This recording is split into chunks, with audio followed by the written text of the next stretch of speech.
Hello everyone, welcome back to the TJOmega channel for day 1503 of our daily content grind. This video is probably going up late, as you've noticed by the release schedule. I've been behind lately. Yeah, this is a lot going on behind the scenes stuff. Nothing bad. Just I'm busy these days. That's all there really is to it.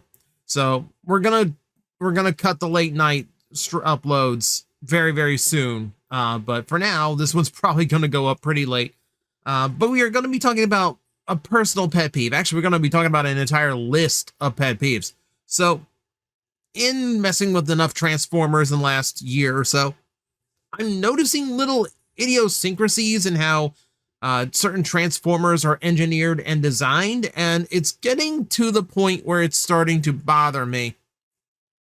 So we have to discuss this, and these are things Hasbro has got to stop doing with their Transformer toys, because frankly there's no excuse for it. It's you know, like, for me, upsetting what is otherwise a pretty good product line. Yeah, we can debate prices all we want, and hey, we'll talk about prices here soon, but for the most part the toys themselves have been good.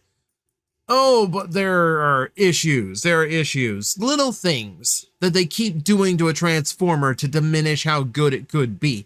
Like Thundercracker and his pelvis armor. I hate when they do this, and I am seeing it more and more.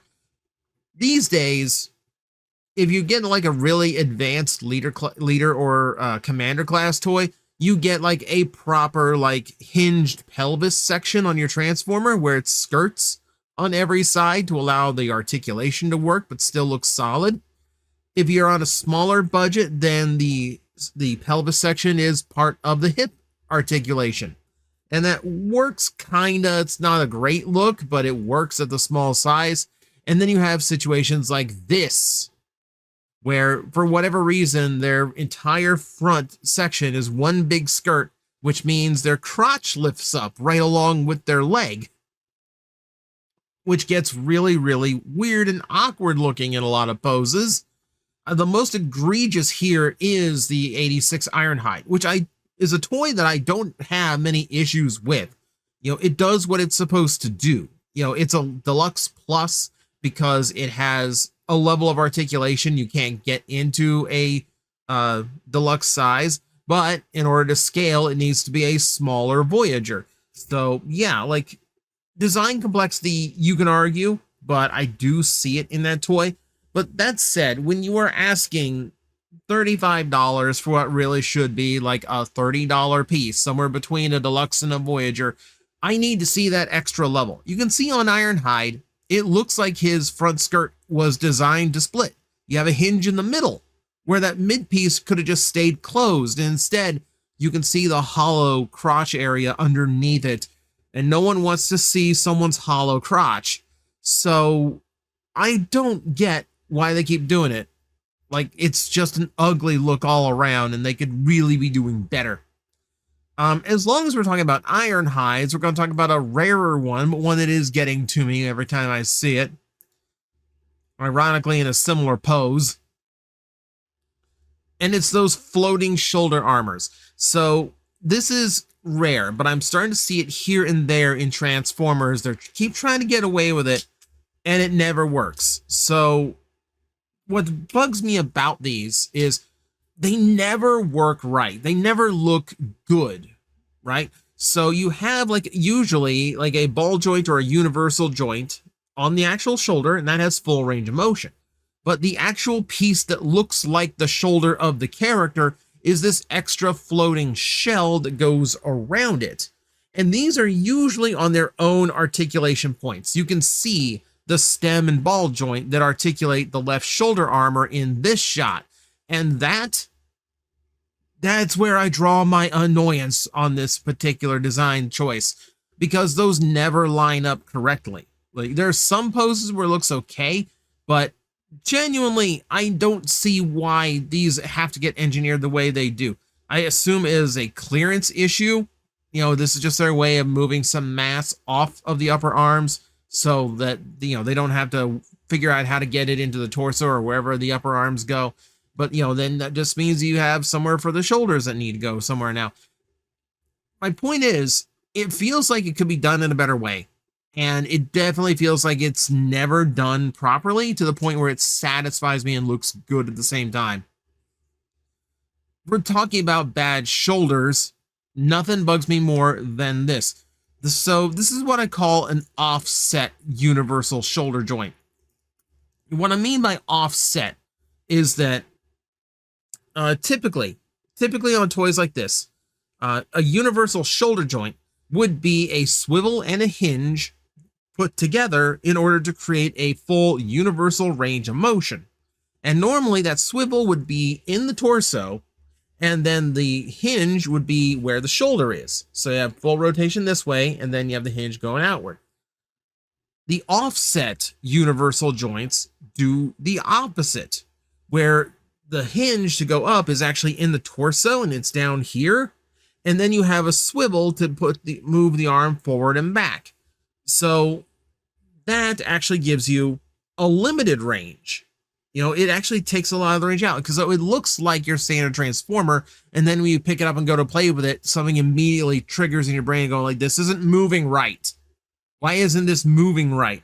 It's because it has an offset universal joint to it, where it's not merged correctly. It's not designed properly.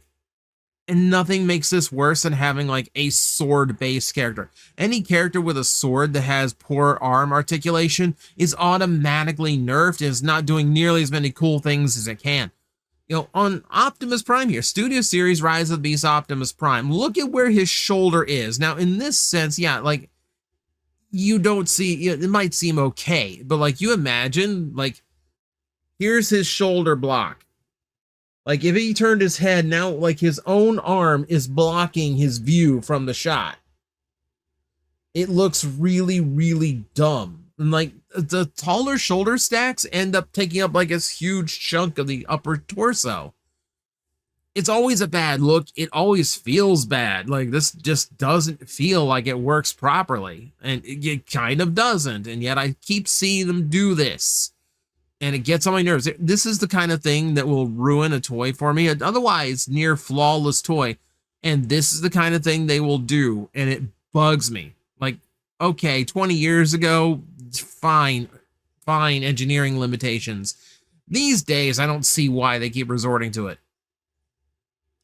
I'm going to get one out of the way. That is my usual one to hit. But hey, we're always going to take an excuse for this. Stop using translucent plastic for hinges.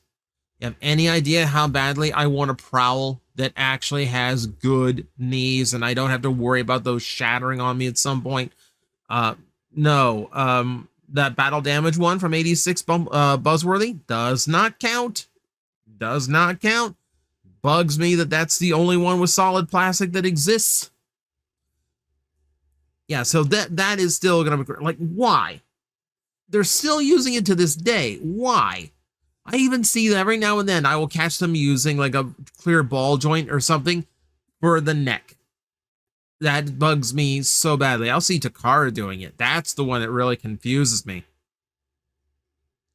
So I'm not going to beat this one too much. We talk about translucent plastic and what goes wrong with it so many times. I don't need to bore you with it again. We know the stuff is bad, and we know the stuff leads to a lot of engineering problems and fragility later on. Let us discuss something else leg-based that is a lot more prevalent, but nobody is actually bringing it up or mentioning it. That's why I'm about to.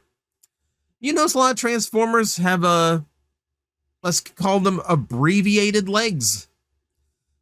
This is happening a little bit more and more lately, and this is one of those things that it seems fine. You don't really notice it until someone points it out. And a shot like this is going to point it out dramatically. On the right is Masterpiece Skids, who is very cartoon accurate in proportion. And that's basically like where you want your proportions on your transforming robot. Looks pretty good to me.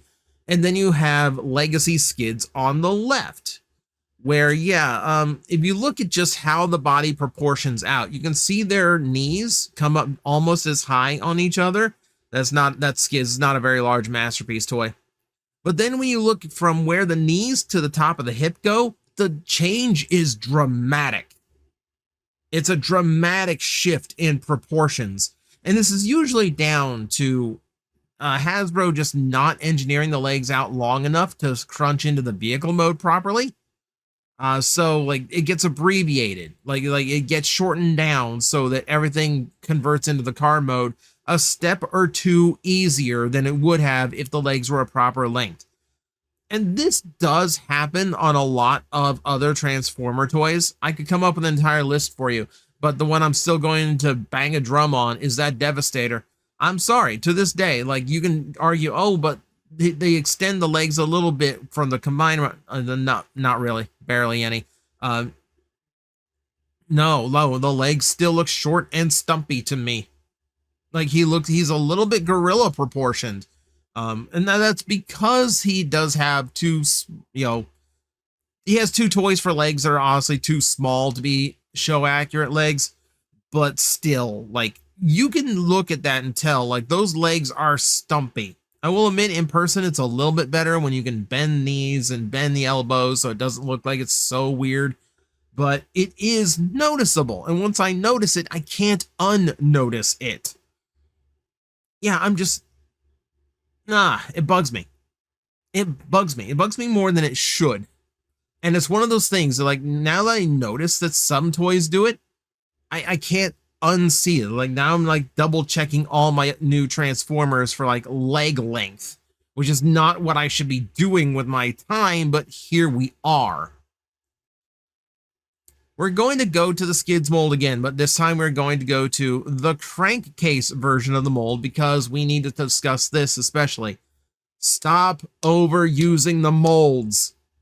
Now, I understand on a lot of these toys, this is going to be the only way we get some of the obscure characters, is if they are retooled from other figures. But this gets excessive.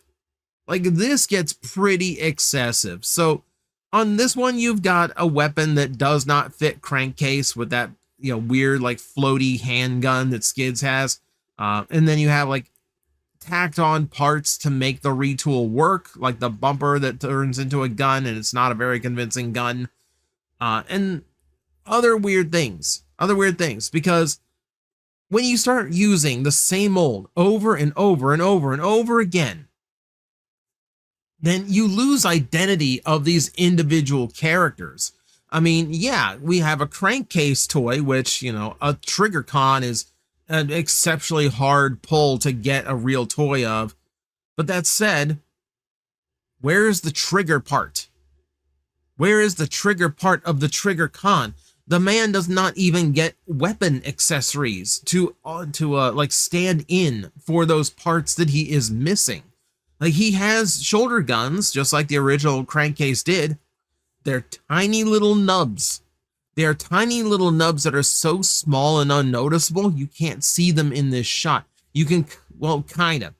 That little bit of blue, that dark blue in the shadow between the torso and the arm on his left arm, like that little blue piece in his armpit. Yeah, that's one of the guns that hasn't been folded up. But, like, it doesn't stick up over the shoulder. It certainly isn't the giant cannons he's supposed to have. It's frustrating because, like, they get so happy to use these molds for so many times, and I understand that. I don't expect you to make a brand new mold for Burnout, right? But those two, Skids and Burnout, should share an identity since they are retools of each other. But he should not share an identity with a crankcase and a Medics and a Cannonball and a potential Cybertron Red Alert. Things like that bug me. So in those sense, yeah, like I mean, I get really, like, fed up. I get fed up. I want there to be, like, an actual identity. I don't want to be, like, excited that a character is getting a brand new toy and then be frustrated because the character is getting is going to be retooled from, like, Sideswipe, just because they love using the Sideswipe mold for literally any car with a hood for a chest. So things like that that bug me. Like, it's too often. There needs to be, if you're gonna get, like, 6 uses out of a mold, you need a separate mold in there for some of those uses. I know they're going to be obscure characters, but they need to feel like them. And I feel like getting too happy with the repaints and the retools, you lose what makes the characters different from each other. Now, in the completely opposite vein, you're underusing a lot of molds as well. I've actually seen an uptick in molds that have only been used one time, maybe twice, you know, and even then, sometimes it's a very, like, uninspired reuse, you know? It's the toy accurate deco coming out. Whoop-de-doo. You know, it's, you know, like, that usually amounts to the face isn't painted as well and the color shade is a little bit different. Woo! It's an okay way of getting out another rare toy, but like they're doing this with like bumblebees. Whoever had a trouble finding a bumblebee. But now we're getting to the point where there's a lot of molds that come out where they just don't get repaints at all. We have yet to see a single repaint of any of the 13 Prime, even though almost all of them have been revealed at this point. Look at Starscream here, my beloved Cybertron Starscream. The original toy had a couple of repaints itself. 3 of them, actually. A Dirge, weird, a maroon one, and you had Shattered Glass. And all of those are on the table. None of them were done. Shattered Glass should have been in a shoe-in, wasn't done.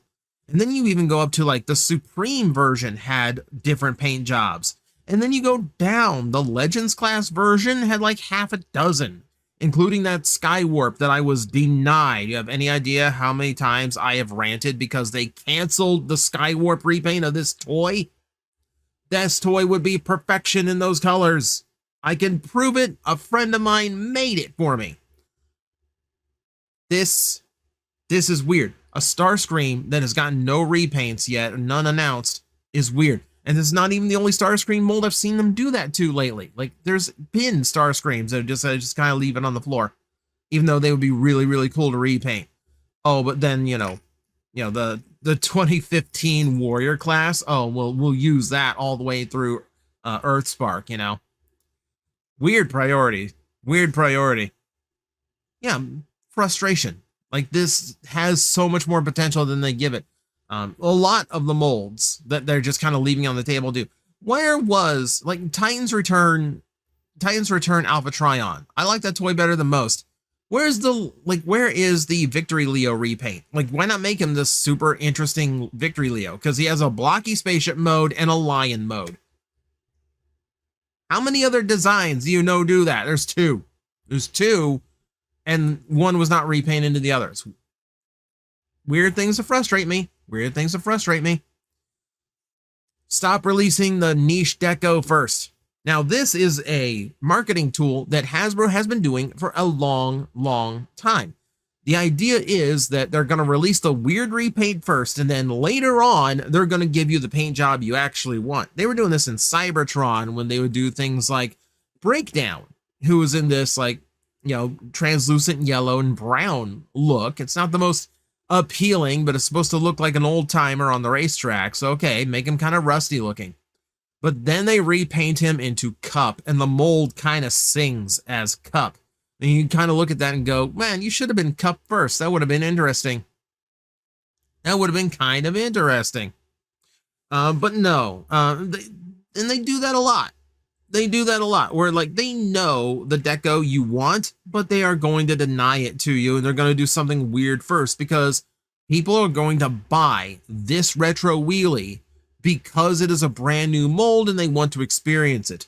I will fully admit, even though I know there's going to be an 86 version of this toy out eventually, yes, I am still in on a pre-order for it because I like how it looks as a toy and I want to experience it quickly. So yes, it's a marketing trick that works, but it's also a very frustrating one because I end up double dipping on it. Now, logic will probably prevail. I will probably cut that pre-order, but then again, I'm a toy reviewer. It's a brand new toy that people are going to be curious about. So I don't know. I might be stuck on that one.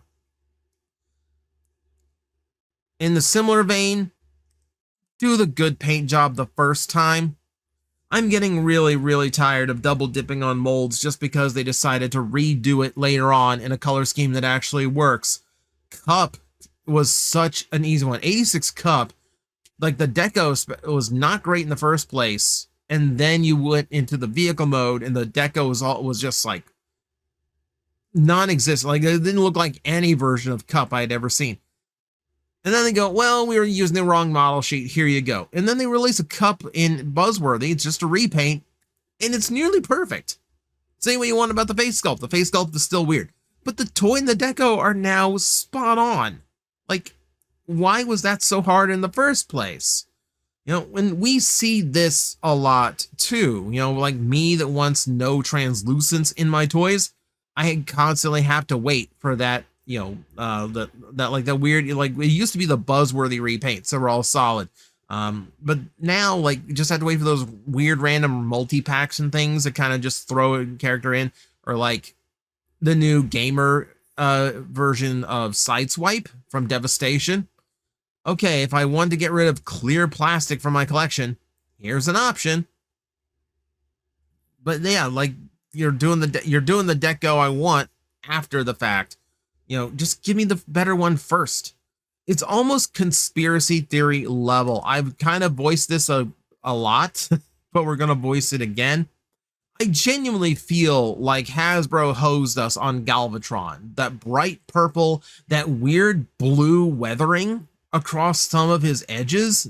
Nobody wanted that. Nobody asked for that. Like, a lot of people didn't like the battle damage in Siege in the first place because, you know, I want a consistent looking collection, you know, but when it came to the Earthrise stuff and all of it was clean deco, yeah, it seemed good. It seemed like what people wanted. And then Galvatron came out, blue scuffing around his torso, weird gray scuffing around his ankles. You know, it didn't fit. You know, you don't see Galvatron of all characters scuffed up like that. And the blue doesn't even look like scuff. I don't know what it is.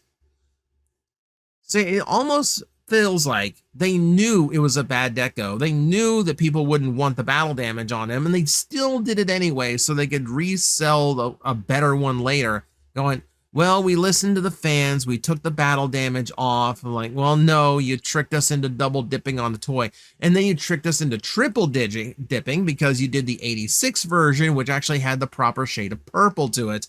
Thankfully, I got that one I got that one on a clearance sale, because guess what? You released 3 very identical Galvatron toys. People were kind of sick of buying them. That's the other reason for not doing so many similar decos or waiting to do the good deco later on, is the toy builds up a bad reputation for shelf warming just because no one wants to keep buying it over and over. So yeah, this has been a list of pet peeves. Things Hasbro keeps doing to their Transformer toys that they really need to stop because it's anti-consumer, it's anti-collector, and it's just plain, you know, nonsensical. Like, from making us double, triple dip on toys to just fouling up basic articulation because of weird engineering choices. They do a lot of weird things that need to stop. But here, if you've got a pet peeve, now's your chance to leave it in the comments below. I'm always curious to hear more of these because I know there's a lot, and I could do a whole other video on this if I wanted to. But for now, thank you very much for watching. I will see you next time.